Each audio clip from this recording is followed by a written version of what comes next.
everyone, welcome to our channel. So basically right now we're in Klaipėda. We're checking the city out for a few hours, and right where we are at the moment is that just on the right here we have Klaipėda. Well, it used to be Klaipėda Castle, which used to stand on top of the hill. But like you see now, it's now been destroyed. We're gonna find out the reason why it got destroyed and everything, about the history of this, what once was a castle. But I think that underneath we can probably see some old stuff, what's underneath the castle, what's still there. But yeah, so keep watching and you're gonna look at the history about this castle.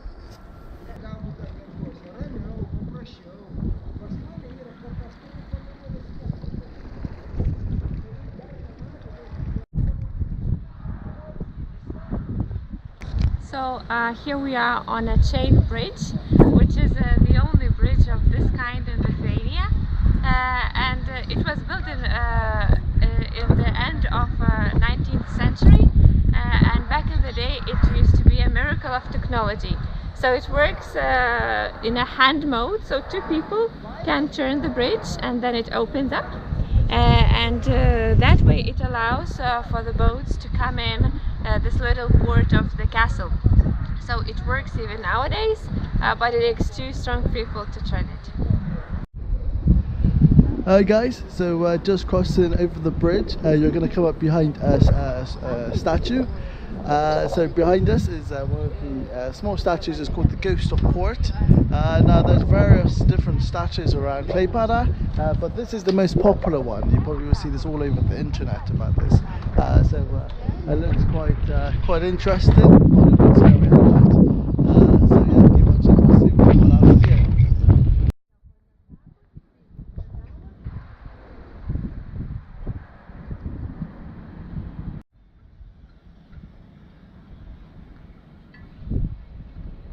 Germany and Soviet Union signed a treaty, and they divided Europe in two parts. That's the red line. So they divided how they will get it. The blue ones are the ones that agreed to fight against Nazi Germany. Then Russia and Germany agreed again on an updated division. And then in 1940s, Germany expands. Russia, you see in the Finland, there was big fights, so it was hard for them to take it. Then Germany expands again. Russia expands. See, in 1940s, Lithuania, Latvia, Estonia, all is in the Soviet Union now, and Germany gets half of the funds. Oh, 1941. 1941, Germany expands again. All the brown ones are allies of Germany, so only Britain. Yeah, this is a battle for Britain, 1941. But Britain managed to win. 1942. Well, yeah, it's a wartime. Germany expands. Yeah. Takes over what you see. And that was the end. Yeah, then like Soviet Union is getting the eastern part, but then Germany is expanding to Italy. Part of Italy was allies against Germany. 44, Soviet Union is winning back the territories. So for a few years Lithuania was under Germany. Then the allies against Germany, the blue ones, see, they're getting stronger. France is liberated from Germany, and then like Western allies together with the Soviet Union, they defeat Nazi Germany. 1944, 1945. Well, it's the end of the war, so the allies and Soviet Union destroy Nazi Germany forces, and like this is basically how it will end. Big Soviet bloc in red, so they have half of Germany.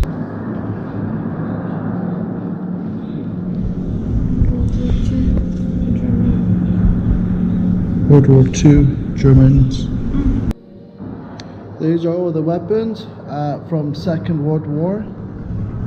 A lot of weapons here. I think that's that's from a machine gun.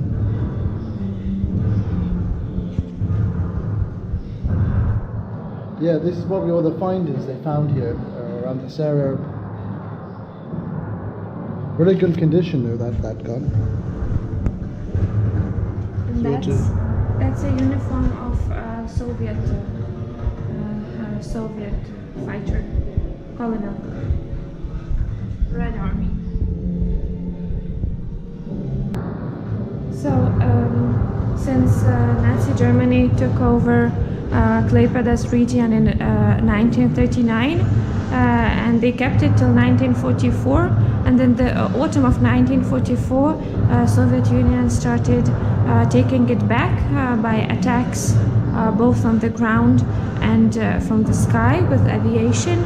And as you can see, all these red burning spots and all the ruins in gray, these are all the marks of bombings that were done by Soviet army and the Allies to win back the territory. So what got destroyed is all the port buildings, all the tall buildings of the city, like churches and towers, also Old City, and any other major big buildings.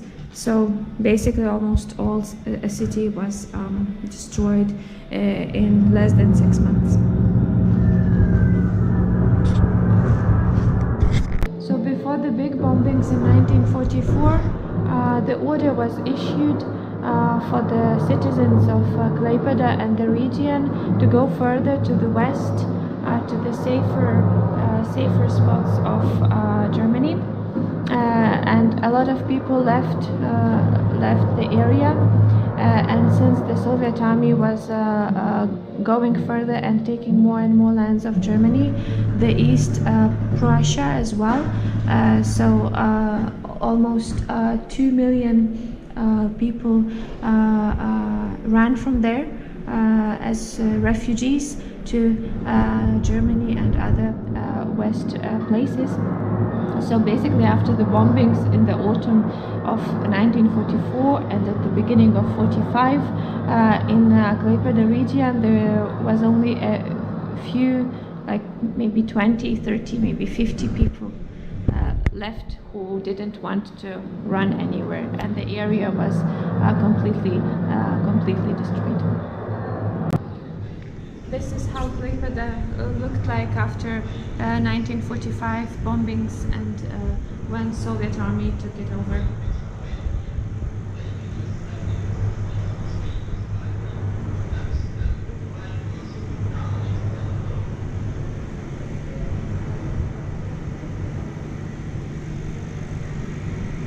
So as you can see, in 1946 there were big works of cleaning up the ruins and rebuilding the city.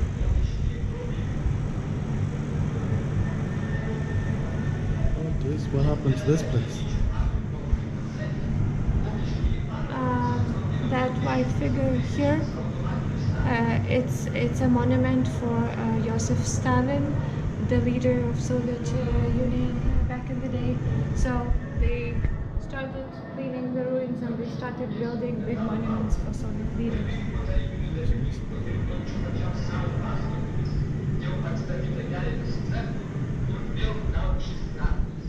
Completely destroyed.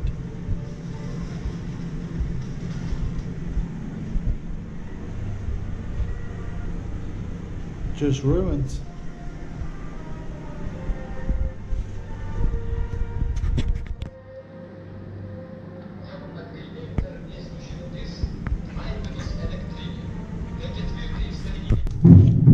So in Lithuania during German occupation, 240,000 people were killed, 190,000 of them were Jewish.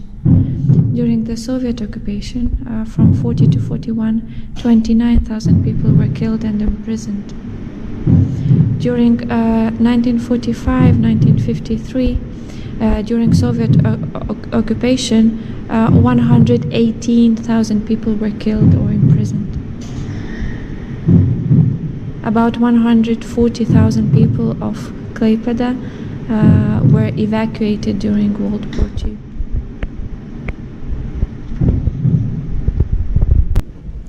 So this is what it used to look like. The city in the 17th 17th century. The castle used to stand on top of a hill, and it used to be surrounded by water. And there's literally nothing left. Just everything which is underground. So this is a bridge discovered which remains here, but it used to connect from the castle, Klaipėda Castle, to the main village, and they used to use this bridge to cross it in 15th century.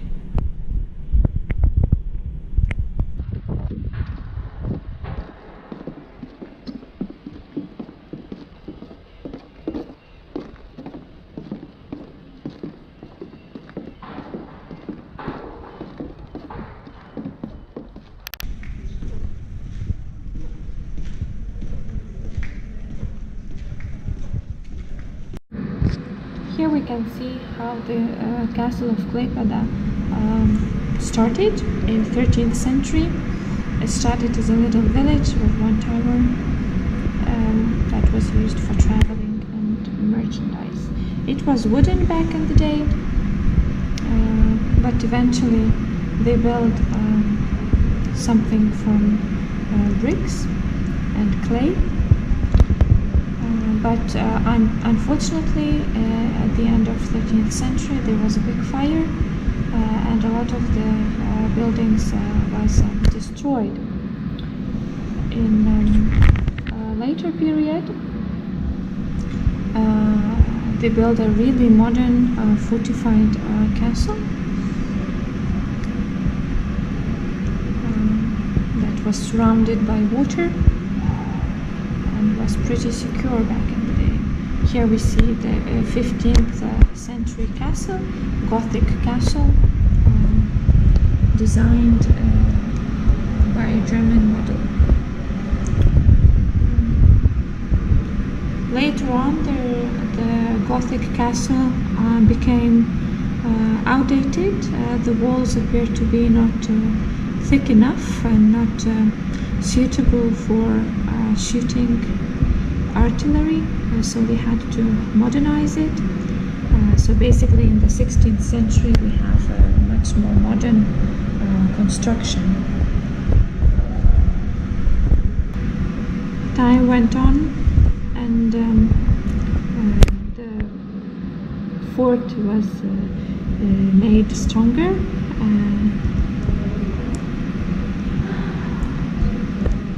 And as you can see, the constructions on the land appeared like bastions in 17th, 18th centuries.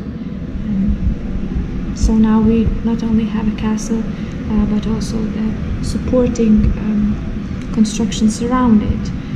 Eventually what happened is that the town evolved, and in 17th and 18th century it appeared that the castle is not that much necessary, so it was demolished bit by bit, and the land was used for other purposes, more peaceful purposes, as the city turned into a merchant city and not a military city. So by the end of 19th century, in the former castle place, there was just city buildings, and on the 20th century there was a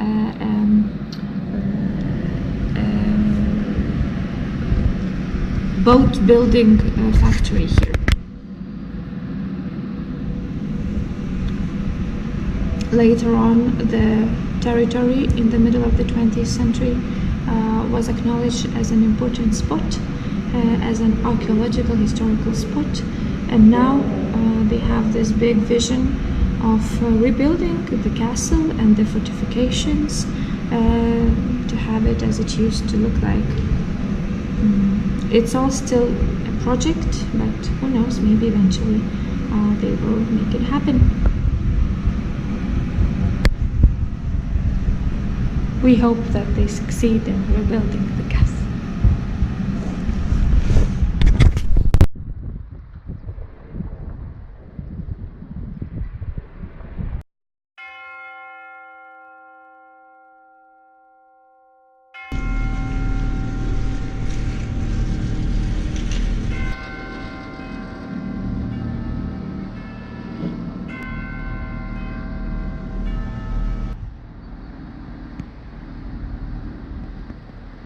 So we have another church, and what's the name of the church again?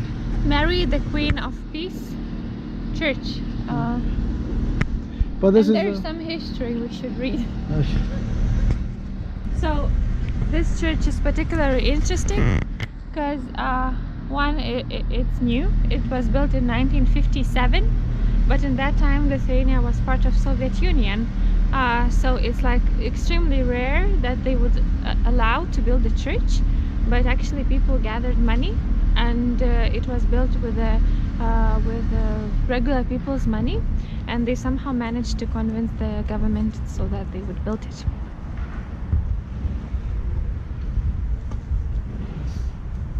It was finished to build in 1960s, but soon after, in 1961, it was reconstructed into a concert hall. So basically the government took it from the believers, and it became a church again in 1988, and since then it's been a church fully functioning.